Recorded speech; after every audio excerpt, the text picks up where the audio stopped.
it a natural 16:9 aspect ratio. But why would we design it that way? What is the design center for a phone? It's this. It's your hand. A phone should feel great in your hand, and more importantly, should be easy to use with this magical device we all carry called a horizontally opposed thumb. It does most of the hard work for us. So when you carry your phone, it should fit beautifully in your hand. It should be easy to send messages, type emails, surf the web, and that's just how we designed iPhone 5. This display is simply amazing. Let's zoom in a little closer. You see with the vertical pixels now, we're able to add a fifth row of icons to your home screen, so more apps on every screen. And all the software that comes on the iPhone 5 has been updated to take advantage of this display. So you see more of the web when you're surfing Safari. You see more of your email and mail. Your calendar shows more events. And as you probably know, when you turn your calendar sideways in the iPhone, it automatically goes into week view. And now you see a full 5-day work week, where previously it was just over 3 days. It's a really useful view. And all of our software is being updated as well to take advantage of this display. Our iWork applications, so Keynote, Pages, Numbers, all take advantage of this gorgeous display. Our iLife software as well, iPhoto, iMovie, GarageBand. There's much more room to work and play. But Tim told you there's 700,000 applications in the App Store. What happens with all of them? Well, this is part of the brilliance of the design. Here's an application that has not been updated because the developer didn't know yet about iPhone 5. It's exactly how it would run when you launch it. It runs at the same size as it does on every previous iPhone. We don't have to stretch it or scale it. It fits perfectly with the same dimensions. We center it, and we just subtly place black borders on either side of it that you don't even notice. It works exactly as the developer intended it to. The same is true in the vertical position as well. So all your software works just like before. Now, we have given some of the developers early access to take a peek at the iPhone 5 and this new 4-inch Retina display and to see what they'll do with their applications. And what we learned is two things. One, they can update their apps very quickly. And number two, when they want to, they don't want to just make it bigger. They want to do more with this display. So let me just show you two quick examples, before and after, of two popular applications. First, CNN. This is the application. If you use it like many of us do, it's working just like you're used to. But now with their update, they take more advantage of that beautiful display, have more areas to present the stories, just a better application. Here's a second example, Open Table. You've likely used this to make reservations. This is how it is currently. It works just like before. And here's their new update, taking advantage of this gorgeous display. They've updated to show restaurants. They've actually applied some of the techniques and user interface of their iPad app into the iPhone now with the larger display area. And everything you do looks gorgeous on this display. Photos, TV shows, of course, movies take advantage of that beautiful widescreen display. When I say it looks better, they really do look better.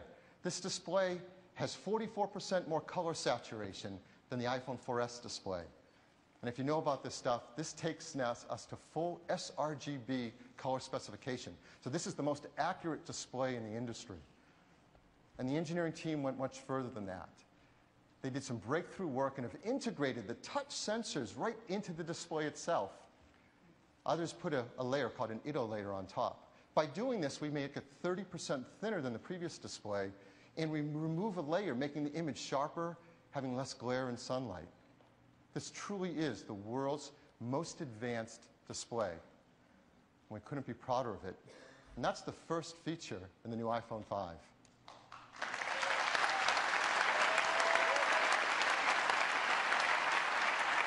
Next, ultra-fast wireless technology. Again, you can imagine the challenge the engineering team faced. Make the iPhone thinner, lighter, smaller, build in all the wireless technology you had with iPhone 4S, and take it further. And that's what they've done. We've built in GPRS, Edge, EVDO, HSPA, making it a great 3G world phone, just like the iPhone 4S. But to that, we've added HSPA+, dual carrier HSDPA, and yes, LTE.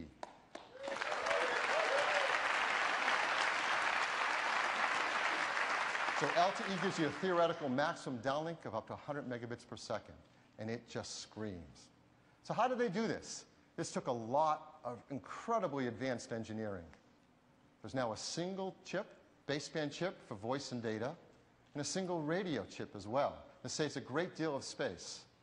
And we have a really unique Apple innovation in a dynamic antenna. We started this with the iPhone 4S and taken it much further with iPhone 5, where it can automatically switch antenna connections on the base antenna between different networks, creating different virtual length antennas. Now, you probably know LTE is probably the most complicated networking technology ever brought to this earth. And there are different bands and frequencies around the world. So an important question is, who are we working with to roll out LTE on iPhone 5? Well, in the US, we have great partners we're working with, AT&T, Verizon, and Sprint, to support LTE on iPhone 5. In Canada, Rogers, TELUS, Bell, Virgin, Fido, Koodo. In Asia, SoftBank, KDDI, SKT, KT, SmartTone, M1, and Singtel. In Australia, Telstra, Optus, Virgin Mobile. In Europe, Deutsche Telekom, and the brand new Everything Everywhere that's just launched their EE LTE network in the UK. Now, in Europe, there's something else really interesting going on. There's a lot of adoption of this new dual carrier HSDPA network. So here's a list of all the carriers we're working on that with us as well. Just great coverage, the dual carrier network. So ultra-fast wireless doesn't just stop with cellular. We've also built in higher performing Wi-Fi as well. With iPhone 5, we have 802.11a joining B, G, and N. 802.11n is now 2.4 and 5 gigahertz, and that's dual channel 5 gigahertz for much greater performance. So you can get a theoretical maximum performance of 100 megabits per second of bandwidth on 802.11. So that's ultra-fast wireless. Now, we're going to keep going with this, and what you're going to hear as I go through each step, we've updated every aspect of iPhone 5. Everything has been enhanced, re-engineered, redesigned over iPhone 4S. So what's next? System performance, a brand new chip, the Apple A6 chip. Compared to the A5, it's 2 times faster at CPU, 2 times faster at graphics. Our expertise in chip design is really showing itself here, because not only is it a huge jump forward in performance, it's also 22% smaller, making it more space and energy efficient. The team has done a remarkable job. You're going to see that across many of the things you do, whether you're launching apps like Pages, saving images from your photo app, loading up the music app with songs to play, viewing attachments and keynotes, really seeing basically 2x performance across the board. And developers are going to love what they can do with this new A6 chip, the performance they get for their CPU and graphic-intense applications. So we thought, let's get a developer to get their hands on this A6 chip in the new iPhone 5 and show you what can be done with state-of-the-art performance and graphics. So I'm really excited to invite out Rob Murray, executive producer at EA Studios, to show you some amazing work they're doing on the new A6 chip on the iPhone 5. Rob? Welcome. Thanks, Phil. Hi, everyone. Now, we're known for creating the ultimate racing experience on iOS. Well, the new iPhone lets us take this to a whole new level. So today, I'm going to show you Real Racing 3 for the first time. And you're going to see a Porsche GT3 racing on the legendary raceway Laguna Seca. Now, we've got Vince up here to help. Hi, Vince. Let's get it started. Look at the graphics here. Now, these graphics, they've been built to full console quality, and they're running on the powerful new iPhone.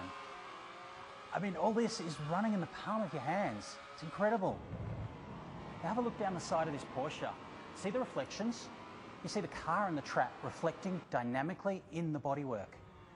Now, this not only looks awesome, but it actually shows you a bit of what's going on around you. I mean, it actually makes the game easier to play, as do rear view mirrors. Yes, for the first time in real racing, you can see behind you.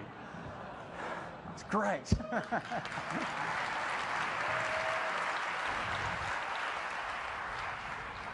So you've seen the graphic trying to catch me. Now you might be wondering, Vince and I are racing, and we are. How is it that he's driving but I'm just standing here? Well, we used Game Center to produce one of the coolest new features in Real Racing 3, time-shifted multiplayer. So I can challenge Vince one day, and he can race me the next. And what you're seeing up ahead, that's actually my race from yesterday. You'd see it a lot closer if Vince could catch me.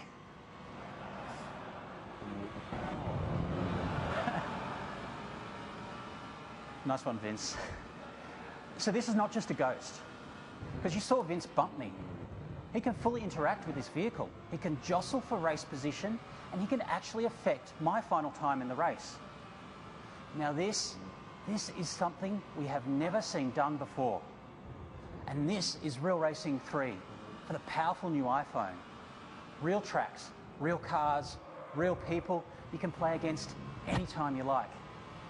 It's coming to the App Store later this year. Thanks, everyone.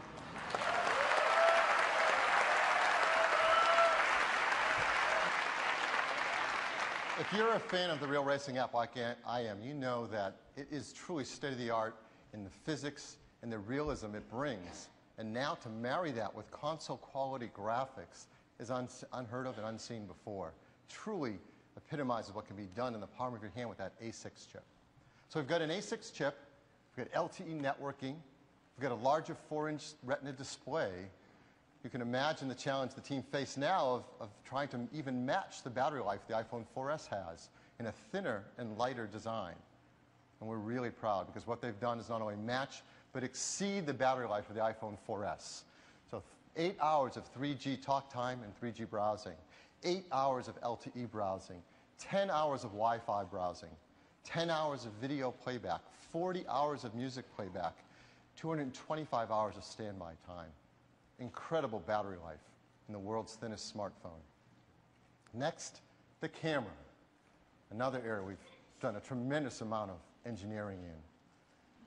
Now, if you know anything about camera design, you know the biggest challenge is vertical height. Making something thinner is the worst thing you can do to a camera team. So we asked them to go ahead and try to create a camera to fit in the new thinner, lighter iPhone 5 and deliver the kind of performance we had with the iPhone 4S camera that is heralded as perhaps the best camera in the entire market. And they've done that. They have built in an 8-megapixel sensor, 3264 by 2448, backside illuminated for great low light performance, hybrid IR filter, 5-element lens, and a fast f2.4 aperture. All the things you loved about the iPhone 4S, now in a camera design it's 25% smaller. That was a huge undertaking. But they didn't stop there. They've enhanced this camera even further. A few of the examples of what it has now is a new dynamic low light mode. So when you're in low light situations, the ISP senses that and is able to combine multiple pixels together to give you up to 2 f-stops greater performance in those scenarios. And you really see the difference in your low light pictures. And this optical system has been amazing with this 5-element lens. One of the best ways to get a better, sharper image through an optical system is more advanced alignment of those